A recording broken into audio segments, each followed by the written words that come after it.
What's your rate publicly humiliating? One night or by the hour? Because HR sure didn't hire you for your brain. Grant, your TerraVolt position, something's not... Not what? The numbers, they don't add up. Now he turned, slow. You want to check my numbers? Fine. Sit down. Show us a trade. Let's see what food stamp fingers can do with 30 million. 11 analysts, dead silent. Her hands were shaking. Okay. Overnight. My trade against yours, loser, clears their desk by morning. He shouldn't have said that. Because what she found in those numbers, that floor, was never the same. Man. But before all that, you need to hear where this girl came from. 2 words changed everything on that floor. Not Grant's words, Brianna's. Bet me. The moment she said it, 11 heads lifted. 11 pairs of eyes suddenly found somewhere to look. Not at her, not at him. At the space between them, where the air had turned sharp enough to cut. Grant straightened his tie. A reflex. The same way a man checks his watch when he doesn't know what to say. 5 million simulated, he announced, loud enough for the back row. Same sector, overnight window. She picks her side, I pick mine. Loser packs their desk before the opening bell. He pointed at Brianna without looking at her. That means you. Tomorrow morning. Cardboard box. Elevator. Brianna said nothing. She sat down, opened her terminal. 3 screens lit up blue. The floor buzzed. Side conversations, quick texts under desks. Word moved through the building the way fire moves through dry grass. Fast, messy, impossible to contain. By noon, even the interns on the 3rd floor knew. The Oracle had just bet his reputation against the only black analyst on the 7th floor. At 2:15, Nina Torres, senior trader, 12 years at the firm, the only person who had ever forwarded one of Brianna's reports to the risk committee, stopped at her desk. You know what you're doing? Brianna didn't look up. I've known for 3 months. Mina paused, studied her face, then nodded once and walked away. At 3:58, 2 minutes before market close, Brianna entered her position. Short, TerraVolt energy. 5 million notional. Entry at 62.40. Put options underneath. Strike 55, expiring Friday. Clean. Tight. Surgical. Across the floor, Grant went long. Doubled down. Added call options at 75 strike. No hedge. He never hedged. Hedging was for people who questioned themselves, and Grant Whitfield hadn't questioned himself since his first bonus check cleared. 4 o'clock. Market closed. Both positions locked. The earnings call was at 8. Only one of them had read the Houston subsidiary filings. Only one of them knew what that call was going to say. And only one of them went home that evening and opened a personal Bloomberg terminal, bought with 3 years of savings. Not to hope, not to pray, but to watch the exact moment when the numbers proved what she had known all along. Brianna Coleman grew up in the part of Baltimore that doesn't make the tourism brochures. Franklin Terrace, East Side. A neighborhood where the streetlights flickered more often than they worked, and the corner store had bulletproof glass between the cashier and the customers. She shared a 2-bedroom apartment with her mother, Dorothy, and her younger brother, Elijah. The walls were thin enough to hear the neighbors argue. The roof leaked every March. Dorothy Coleman worked 3 jobs. Mornings at a commercial cleaning company, office buildings downtown, the kind with marble floors and men in suits who never looked at the woman mopping around their shoes. Afternoons at a laundromat on North Avenue. Weekends stocking shelves at a grocery store that would close permanently 2 years later. She never missed a rent payment. She never missed a parent-teacher conference either. Brianna was 10 when she found a torn copy of the Wall Street Journal on the bus.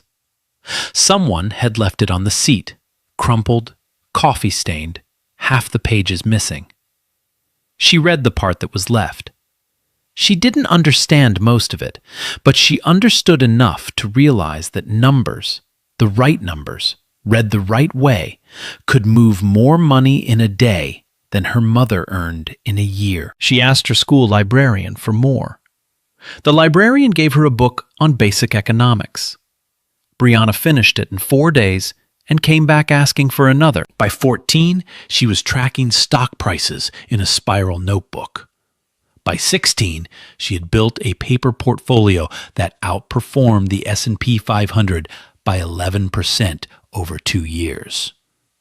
Her math teacher, Mrs. Patterson, wrote a letter to the Wharton admissions office, 3 pages single-spaced, that began with the sentence, "This student sees patterns in numbers the way musicians hear melodies in noise." Wharton gave her a full scholarship. She was the only student in her incoming class from a public school in Baltimore, the only one who had never been on an airplane before orientation weekend, the only one who packed her suitcase in a laundromat because her apartment didn't have enough floor space to open it at home. She graduated summa cum laude. 4 job offers. She picked Ashford Capital, not because it paid the most, but because its founder, Derek Ashford, had once said in a Bloomberg interview that he valued people who see what others miss. Brianna thought that meant something. She thought it meant her. It didn't. From day one, the floor made its hierarchy clear. Not in the org chart, not in the policies, in the silences. The way conversations dimmed when she approached the coffee machine.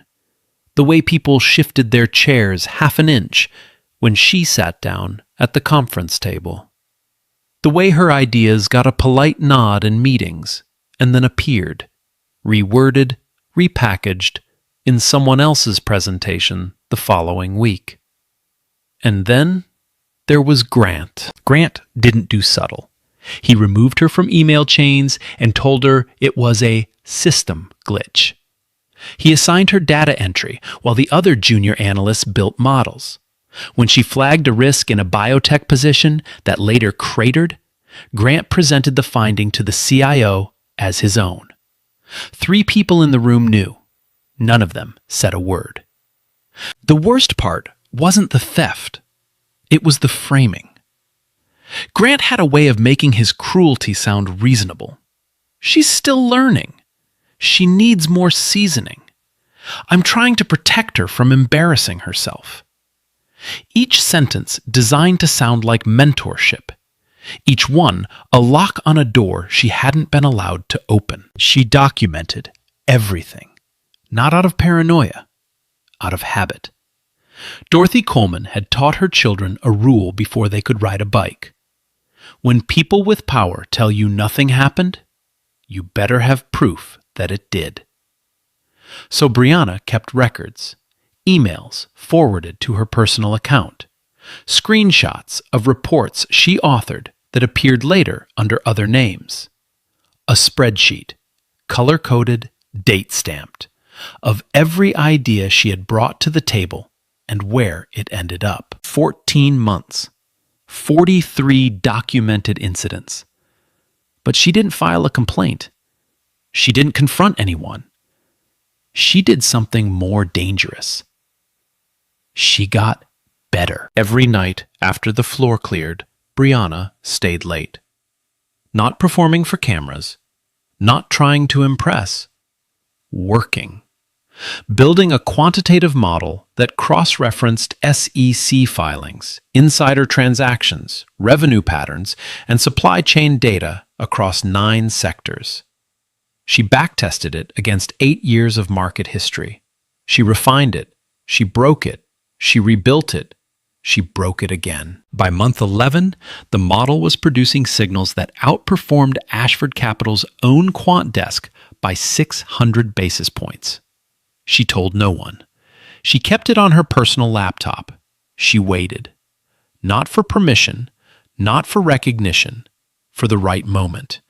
And on a Tuesday morning in October, standing 3 feet from a man who called her a stray and told her she'd never beat his trade, she knew the moment had arrived. Because her model wasn't guessing about teravolt energy, it wasn't speculating. It had flagged the stock 11 days ago. Every data point since then had confirmed the thesis. The Houston subsidiary's revenue was synthetic. The insider selling was accelerating. The earnings call tonight would blow a crater in the stock price. Grant Whitfield had $30 million riding on the opposite conclusion, and he hadn't looked at a single filing in 6 weeks. Brianna had looked at all of them. Twice. The difference between Grant Whitfield and Brianna Coleman wasn't experience, it wasn't connections, it wasn't pedigree. It was this. Grant traded on reputation. Brianna traded on evidence. And tonight, the evidence was going to speak loud enough to shake the entire floor. The problem with teravolt energy wasn't hard to find. It was hard to believe. Brianna had first noticed it 3 months ago, on a Thursday evening when the floor was empty and the cleaning crew was vacuuming between the desks. She was running her model's weekly scan, a routine check across 400 mid-cap stocks, looking for divergences between reported fundamentals and market behavior. Teravolt flagged immediately. Not a small flag. The kind of flag that makes you lean forward, check your formula, run it again, and then sit very still when the same number comes back. The company's Houston subsidiary, Teravolt Solutions South, had reported revenue of $84 million in the most recent quarter. On paper, that number looked reasonable. It fit the growth narrative that management had been selling to analysts for 2 years. It was the number that had convinced Grant Whitfield to build a $30 million long position. It was the number that every sell-side analyst on Wall Street had accepted without question. But Brianna didn't accept numbers without questions. That wasn't how Dorothy Coleman raised her. She pulled the subsidiary's accounts receivable. It had ballooned 40% in a single quarter, a pace that didn't match the revenue growth unless Teravolt was booking sales that hadn't actually been collected. She pulled the cash flow statement. Operating cash flow was negative, despite reported profits. She cross-referenced vendor payments with public procurement records. 3 of the subsidiary's 5 largest listed customers had no public record of doing business with Teravolt at all. Ghost revenue, phantom clients, a balance sheet built on air. She checked again. She checked a 3rd time. The numbers didn't change. They never do when they're real. Then she pulled the insider trading data. In the last 60 days, 4 of Teravolt's top executives had sold shares worth a combined $19 million. The CFO, a man named Lawrence Webb, had moved his option exercise date forward twice. Not back, forward, as if he was in a hurry to cash out before something happened. The general counsel had quietly sold his entire position through a family trust. The VP of operations had dumped shares 3 days after returning from a board retreat in Scottsdale. These weren't portfolio rebalances. These were lifeboats. Brianna built the case slowly, methodically, the way her mother folded laundry. Every edge lined up, every corner tight, nothing left to chance. She wrote a 12-page report, executive summary on page 1, data tables on pages 3 through 7, supply chain analysis on page 8. Her conclusion on page 9, circled in red. Teravolt Solutions South was inflating revenue through channel stuffing and fabricated receivables.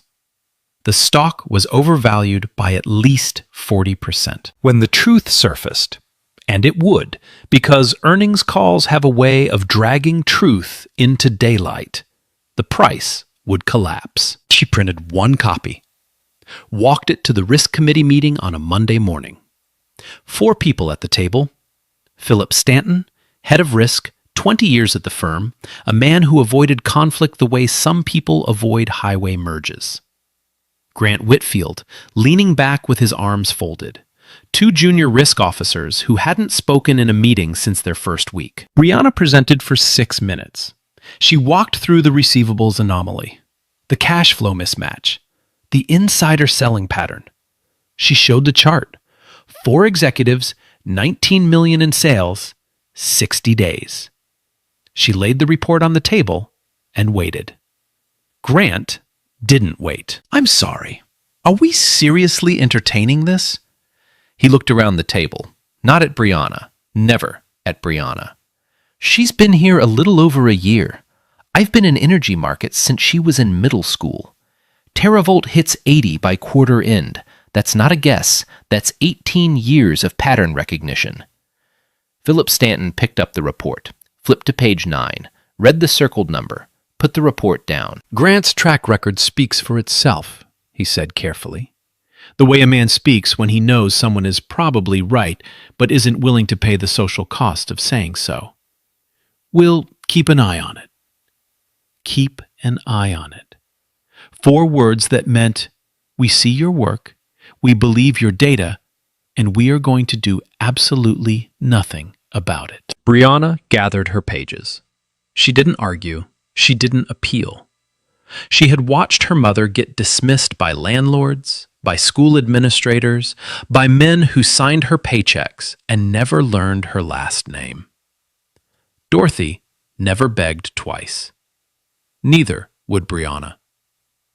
She walked back to her desk, opened the model, ran the scan one more time, not because she doubted herself, but because she wanted the freshest data possible for what she was about to do. The numbers hadn't changed.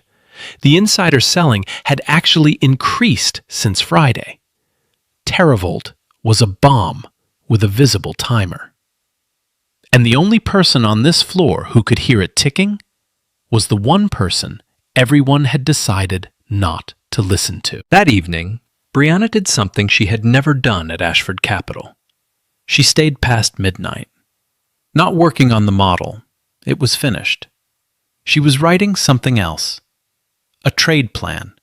Entry points, exit triggers, hedge ratios, contingency scenarios if the earnings call was delayed or if the company pre-announced. She wrote it the way an engineer writes a blueprint. Every load calculated, every joint stress tested. No room for hope, no room for luck. Just math. When she finished, she saved the file, closed her laptop, and walked to the elevator. The floor was dark. The cleaning crew had come and gone hours ago.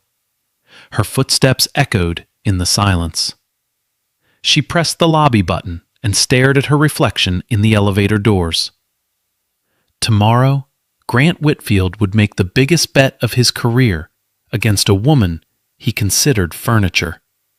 He would stake his reputation, his track record, and his position on a stock he hadn't properly analyzed in 6 weeks. And Brianna Coleman, the quota, the stray, the brown face on the company website, would be waiting on the other side of that trade with 3 months of research, 91 days of silence, and a model that had never been wrong. The elevator doors opened. She stepped out into the October night. Somewhere across the river, Grant Whitfield was at a steakhouse with clients, ordering his second bottle of wine, telling the same story about how he called the oil crash of 2014 before anyone else saw it coming. He didn't check a single chart that night. He didn't need to. He was the Oracle, and the Oracle had never been wrong. Until now. Nah, hold on. They told her to sit down?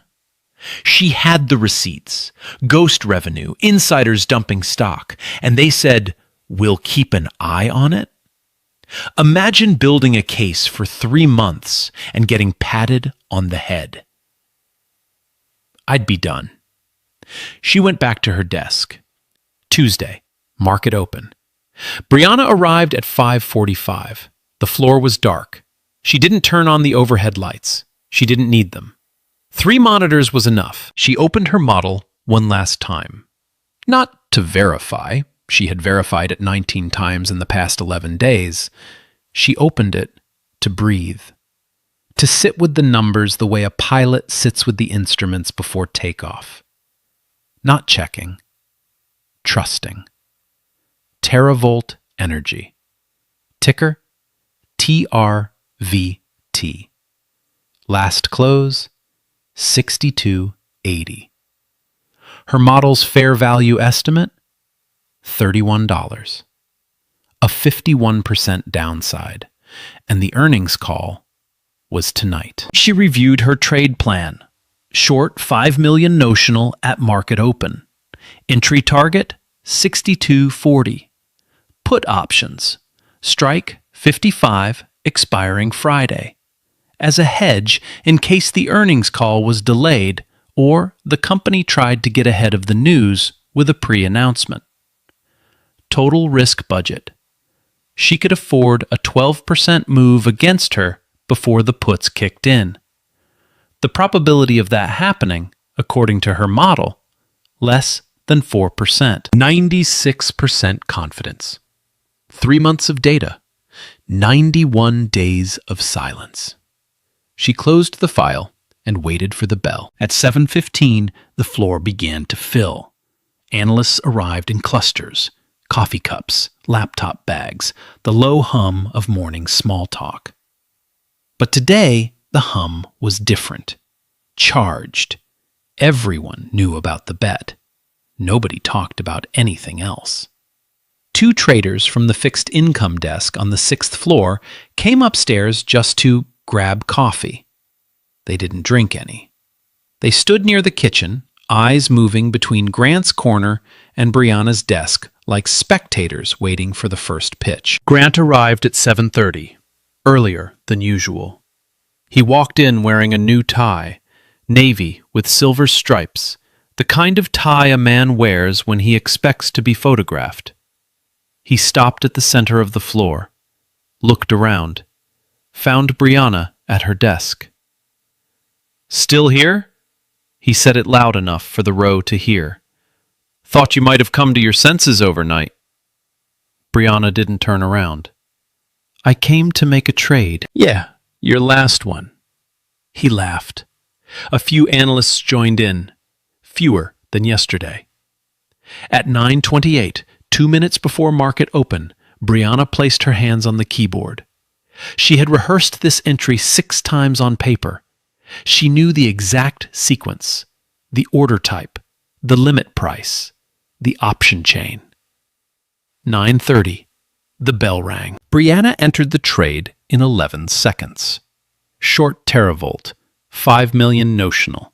Entry at 62.40, exactly where she wanted it. Confirmation flashed green on her screen. She bought the puts next.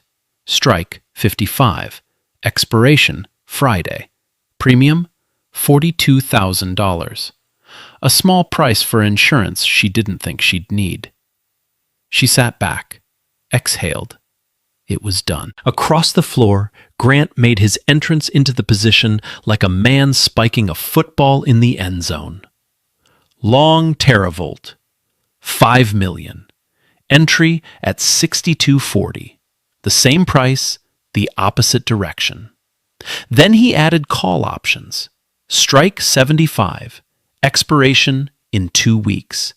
No puts, no hedge, no downside protection of any kind. 75 by Friday, he announced to no one in particular.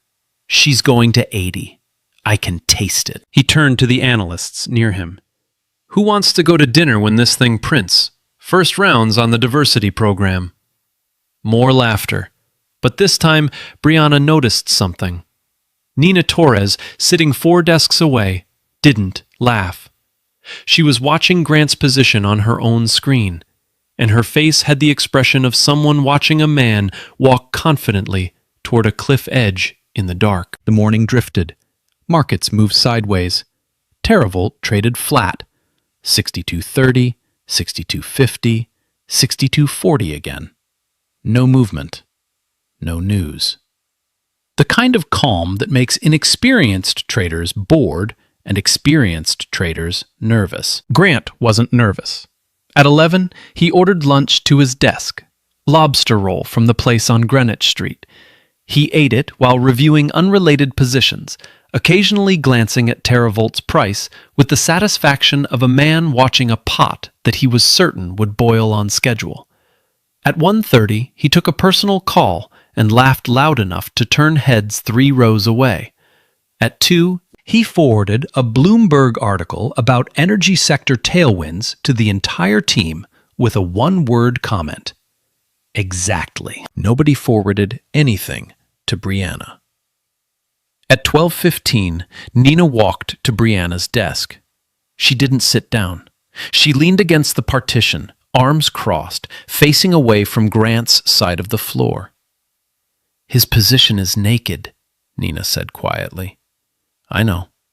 No hedge, no stops, no collar, nothing. I know." Nina looked at her, really looked at her. The way you look at someone when you're trying to decide if they're brave or insane.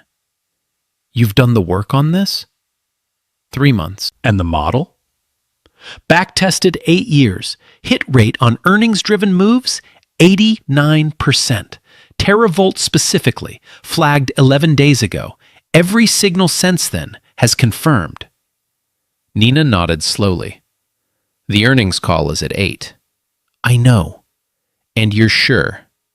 "I'm not sure. I'm prepared. There's a difference." Nina almost smiled. Almost. "That's the first smart thing anyone on this floor has said all week." She tapped the partition twice and walked away. The afternoon crawled. 1 o'clock. 2 o'clock. TeraVolt drifted between 62.20 and 62.50. The trading floor felt like a hospital waiting room. Everyone present, no one talking about the reason they were there. At 2:30, an analyst named Tyler Brooks walked past Brianna's desk and stopped. He was one of the 11 who had watched Grant call her a stray the day before, one of the 11 who had said nothing. "For what it's worth," he said quietly, not making eye contact. "I read your report. Page 9. He walked away before she could respond. It was the closest thing to support she had received from anyone on that floor in 14 months. It lasted 4 seconds. She went back to her screen. At 3:45, 15 minutes before market close, Grant walked the floor one last time. He stopped at every desk, shook hands, told jokes, straightened his new tie in the reflection of a dark monitor. The victory lap of a man who hadn't won yet, but couldn't imagine losing. When he passed Brianna's desk, he paused. "Last chance, Coleman. Pull the trade. Walk away. No shame in admitting you're out of your depth. I'm exactly where I need to be." "Your funeral," he winked and kept walking. 4 o'clock. Market closed. Both positions locked in. 5 million against 5 million. Long against short.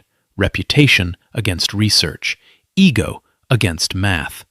The earnings call was in 4 hours. Brianna packed her bag, stood up, walked to the elevator without looking at anyone.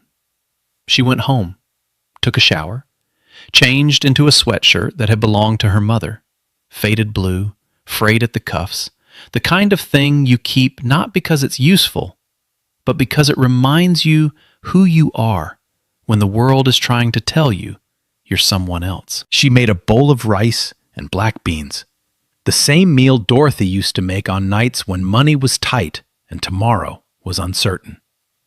She sat on her couch with her personal Bloomberg terminal open on the coffee table. The screen glowed in the dark apartment.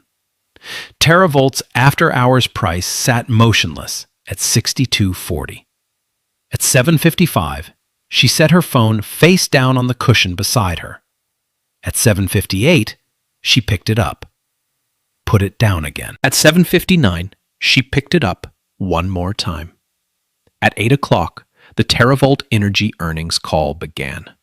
The CEO's voice came through flat, rehearsed, the cadence of a man reading a script he wished he didn't have to read. For the first 3 minutes, nothing happened. Then everything did. 8:03, the CFO's voice cracked mid-sentence. A small crack. The kind that happens when a man knows the words he's about to read will end his career, and there's no version of them that won't.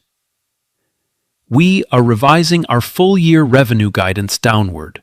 TerraVault Solutions South has identified material discrepancies in previously reported subsidiary revenue. The company has initiated an internal review and has been in preliminary discussions with the Securities and Exchange Commission regarding an informal inquiry. Brianna sat on her couch in the dark, Bloomberg on the coffee table, after-hours feed glowing. For 3 seconds after Webb stopped talking, the price didn't move. 3 seconds, the longest of her life. Then the chart broke. 62.40, 61, 59, 54. The numbers didn't fall, they collapsed, like a building losing its foundation, floor by floor. Sell orders stacked 10 deep. Market makers widened spreads. The bid side went hollow. Her phone buzzed. Nina Torres. 2 words. You knew. She didn't respond. The call continued. Revenue miss, negative 23% versus consensus. Houston subsidiary revenue restated from $84 million to $51 million. $33 million in phantom income, manufactured through fictitious invoices to 3 shell companies. The same 3 companies Brianna had identified in the report Grant threw in the trash without reading. CFO resigned, effective immediately. General counsel followed. CEO announced outside counsel retained, full cooperation with regulators. Then, the Q&A opened. A Goldman analyst asked about cash flow timing. The CEO paused 11 seconds before answering. The kind of pause that tells you the answer will only make things worse. A fund manager from Boston asked if additional restatements were coming. We cannot rule that out at this time. The stock dropped 4% during that sentence alone. A journalist asked about criminal referrals. The line went dead silent. Investor relations cut in. No further questions. The call ended. The damage didn't. By 8:20, the stock was at 46. By 8:35, 39. By 9, 31.15, within 2% of Brianna's model target. 40 simulations, every variable stress tested, and the market had just confirmed what her spreadsheet had been saying for 91 days. Portfolio tracker. Short entered at 62.40. Current 31.15. Gain 2.5 million. Puts 42,000 that morning, now worth 680,000. Total 8,200,000. 5 to 8.2 in 2 hours. Still falling. Across the city, Grant sat at a steakhouse on East 54th, telling a client about the natural gas squeeze of 2019. Phone buzzed. Ignored. Again. Again. 3 in 10 seconds. TRVT. $38.40. Minus 38.5% AH. Read it twice. Excused himself. Steady voice. Shaking hands. Men's room. Door locked. Bloomberg. Password wrong twice. Third try. Long 5 million at 62.40. Current 37. Dropping. Down 1.8. Calls at 75. Bought that morning like a man ordering champagne before the race. Worth 0. No bid. Dead. Portfolio. 2,100,000. More than half. Gone in 90 minutes. Night desk. Hold music. Support line. Voicemail. Italian marble floor. Phone pressed to ear. Own reflection staring back from a mirror he couldn't meet. Nothing to do. Positions locked until morning. His rule. His words. His cage. He loosened the navy tie. Sat on the counter edge. 18 years of never being wrong.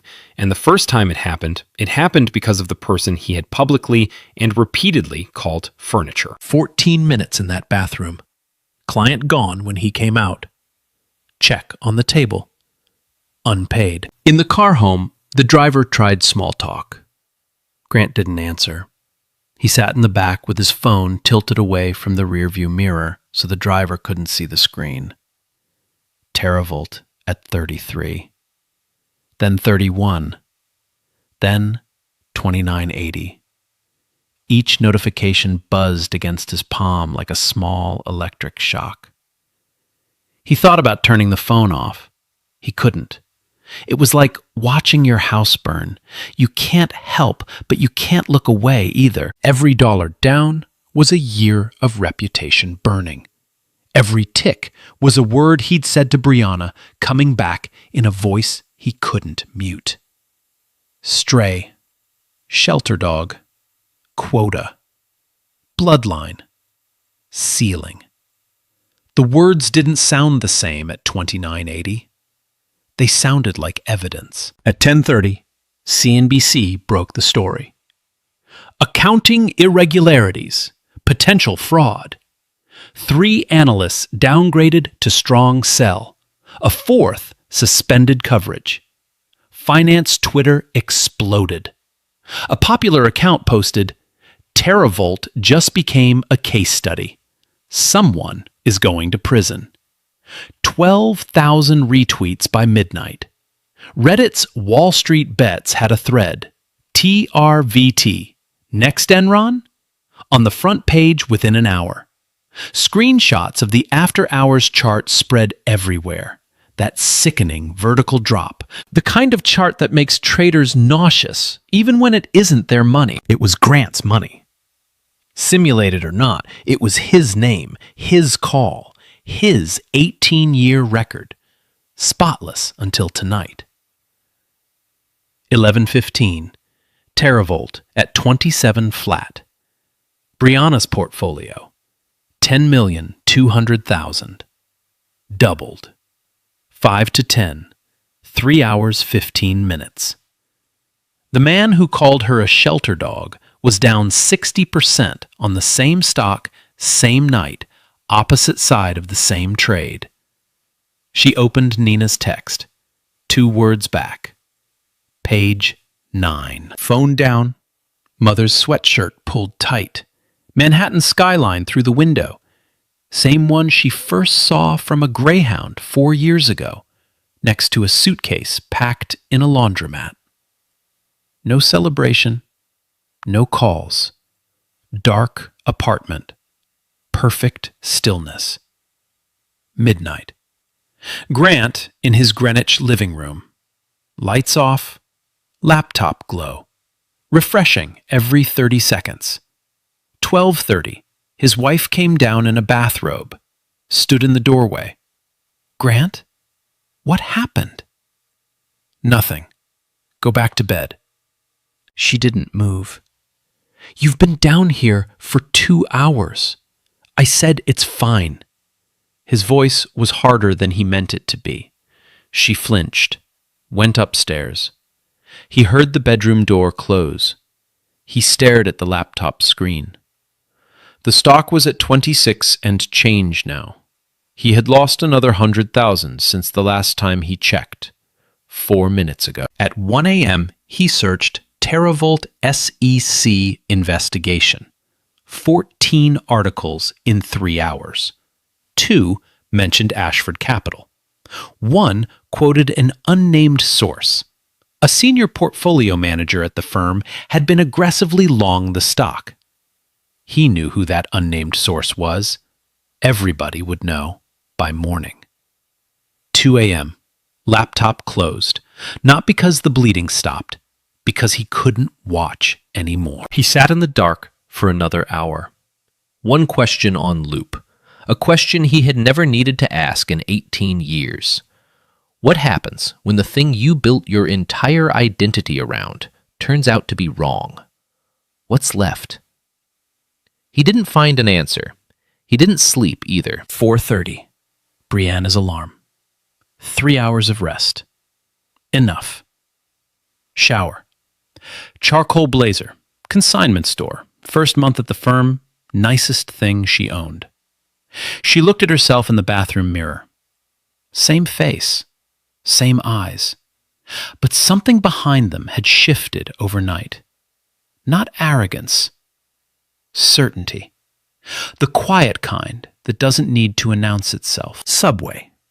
Same train, same car, same seat by the door. A man across the aisle was reading the Financial Times. The front page had a small headline in the bottom left corner. Teravolt energy shares plunge on restatement. Brianna saw it. Looked away. She didn't need a newspaper to tell her what she already knew. 6:30. Floor empty. Terminal on. Numbers loaded. Clean, absolute, undeniable. She pulled up the comparison screen. Put it on the main display. The big one. The screen every person would see the moment they stepped off the elevator. Then she waited. 6:50. First Analyst. Saw the screen. Stopped mid-step. Stood there 10 seconds before remembering how to walk. 7 o'clock. 3 more. 5.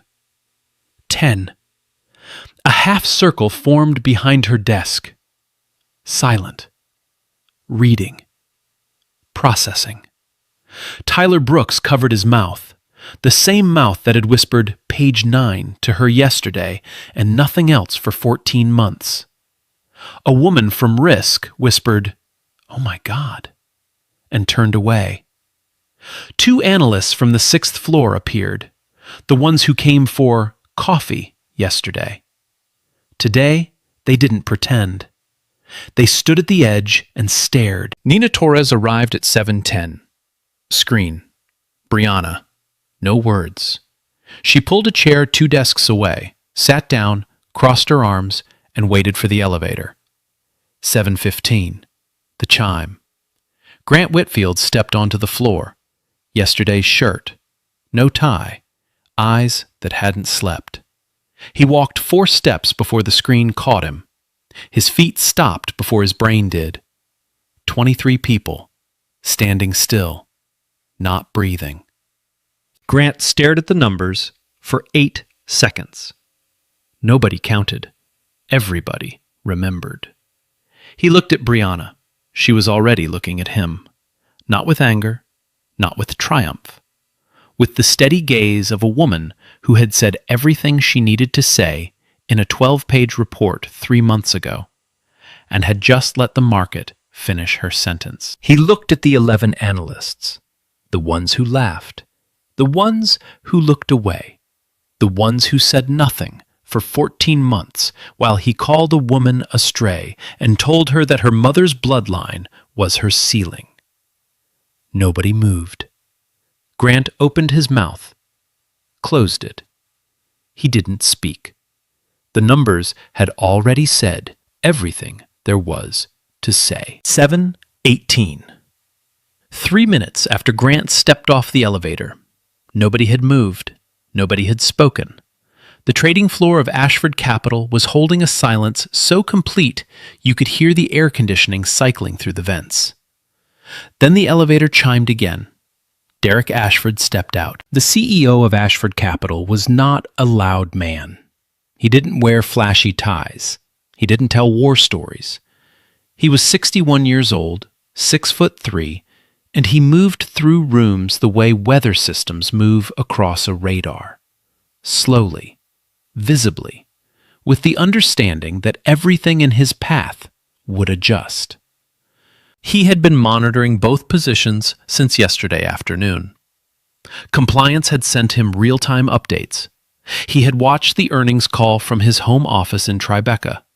He had seen the stock collapse.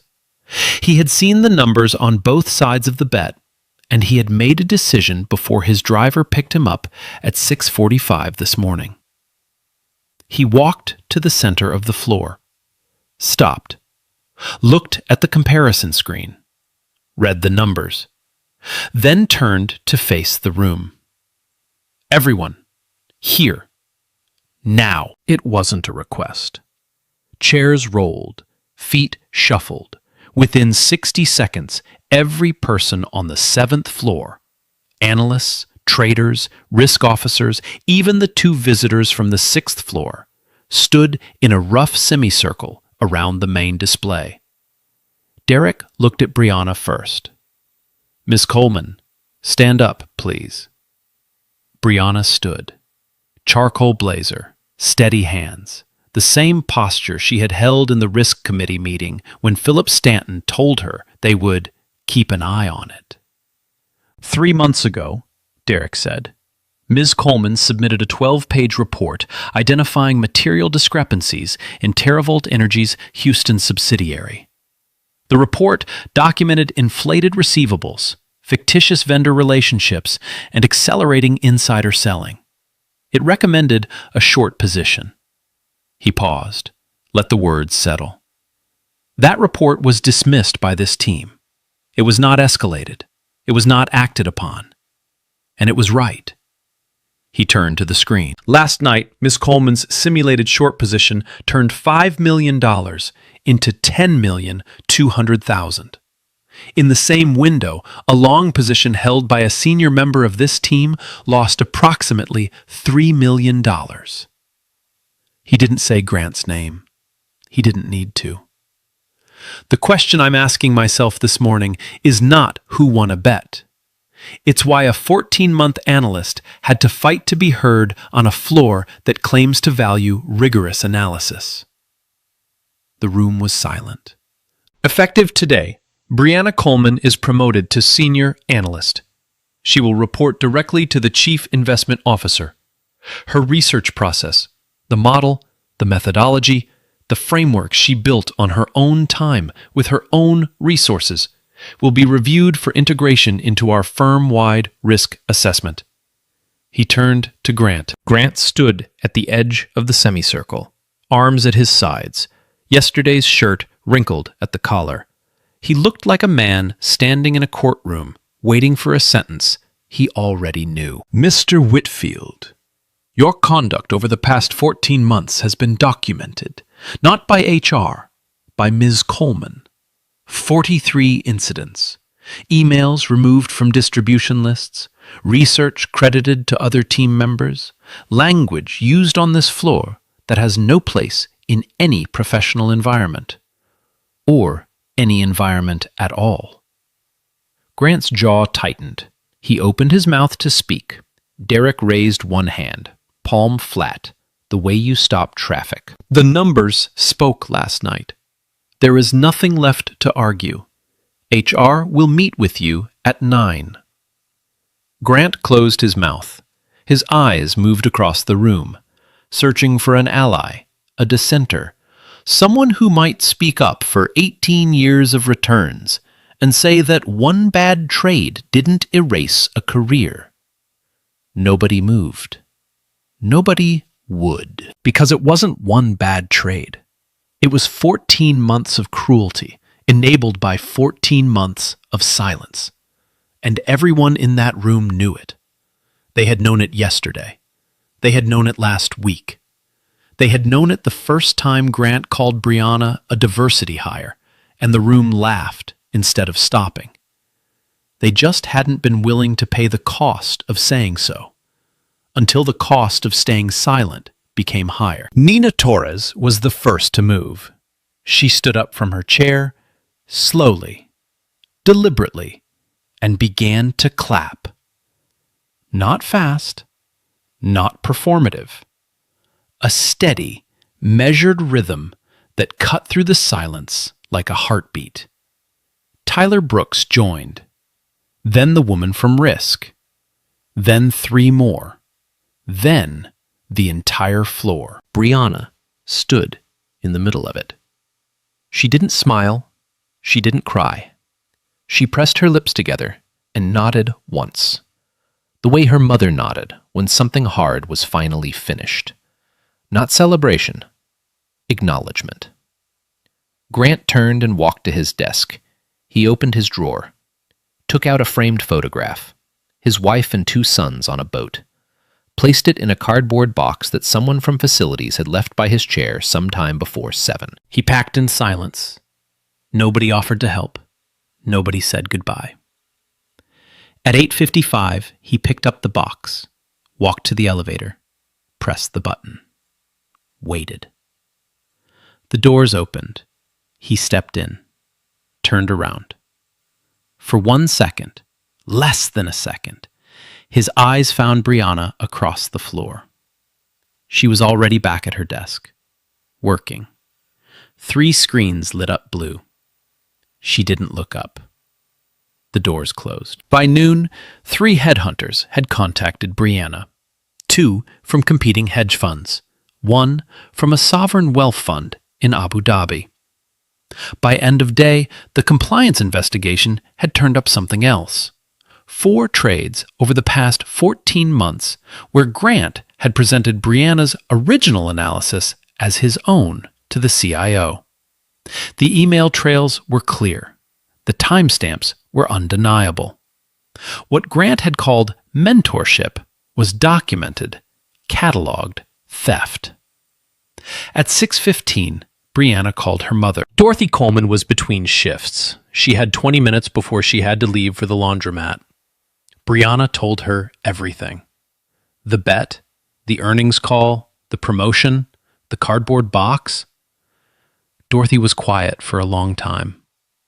Then she said, "Baby, I always told you, the people who try hardest to make you small are the ones who already know you're bigger than them." Brianna leaned against her kitchen counter and closed her eyes. For the first time in 14 months, she felt the weight lift. Not all of it, not yet, but enough to breathe without thinking about it. "I know, Mama. You eat today?" "Not yet. Make the rice and beans." Brianna laughed, a real one, the first in a long time. "Yes, ma'am." 6 months later, Brianna Coleman sat at a desk she had never imagined sitting at. Corner office, east side of the 7th floor. The same floor where Grant Whitfield had once told her that her bloodline was her ceiling. The nameplate on her door read, Brianna Coleman, Senior Analyst, Equity Research. Below it, in smaller letters, Team Lead. She managed 4 analysts now. 3 of them had more experience than she'd had when Grant threw her report in the trash. One of them, a 23-year-old from Howard University named Allison Price, had applied specifically because she read about what happened on the Ashford Capital trading floor. "I wanted to work for the person who did that," Allison said in her interview. Brianna hired her on the spot. The portfolio Brianna oversaw had outperformed its benchmark by 340 basis points in the first 2 quarters. The model she built in her apartment, the one she had funded with 3 years of savings and run on a personal Bloomberg terminal, was now integrated into the firm's risk assessment framework. Derek Ashford had called it the single most valuable piece of original research this firm has produced in a decade. Brianna didn't frame that quote. She did print it. She kept it in her desk drawer, next to a photograph of Dorothy Coleman standing in front of the laundromat on North Avenue, wearing a blue sweatshirt and smiling. Grant Whitfield's departure from Ashford Capital made the trade press within a week. The articles were careful. They used words like transition and pursuing other opportunities. But the finance community knew. Stories like that don't stay quiet. Within a month, 3 other firms had quietly reviewed their own floors for similar patterns. 2 of them found them. Grant landed at a smaller fund in Connecticut. Lower profile, lower capital, no corner office, no magazine covers. The Oracle nickname didn't follow him. Nicknames never do when the story behind them changes. As for the 11 analysts who had stood on that floor and said nothing for 14 months, some of them stayed, some left. All of them carried something from that morning with them. Not guilt, exactly. Something heavier. The knowledge that they had watched someone get torn apart in front of them day after day and had chosen comfort over courage. That kind of knowledge doesn't fade. It settles. It sits in the back of your throat every time you see something wrong and have to decide, again, whether to speak. Tyler Brooks stayed at the firm. He never mentioned page 9 again, but he started forwarding Brianna's research to the risk committee without being asked. He didn't do it for credit. He did it because silence has a cost, and he had already paid more than he could afford. On a Wednesday morning in April, 6 months and 1 day after the bet, Brianna arrived at the office at 6:45, the same time she had always arrived. She sat at her new desk, opened her terminal. 3 screens lit up blue. At 7 o'clock, the elevator chimed. Allison Price stepped out, laptop bag over her shoulder, coffee in hand. She looked nervous. It was her 3rd week. Brianna caught her eye across the floor and nodded. One nod, the kind that says, "I see you. You belong here. Keep going." The same nod Nina Torres had given her once when no one else would. Some things you pass forward, not because anyone asks you to, because someone did it for you when it mattered, and you remember what it felt like to be the only person in the room who needed it. If you've ever been underestimated at work, if someone told you that your background, your skin, your bloodline was your ceiling, drop your story in the comments. Because stories like Brianna's don't start in corner offices. They start in the comments section, where someone reads it and thinks, that could be me. Share this with someone who needs to hear it today. And if you haven't already, subscribe. Because next week, we've got another story. And trust me, you don't want to miss it. Man, imagine getting called a stray on a Tuesday and sitting in a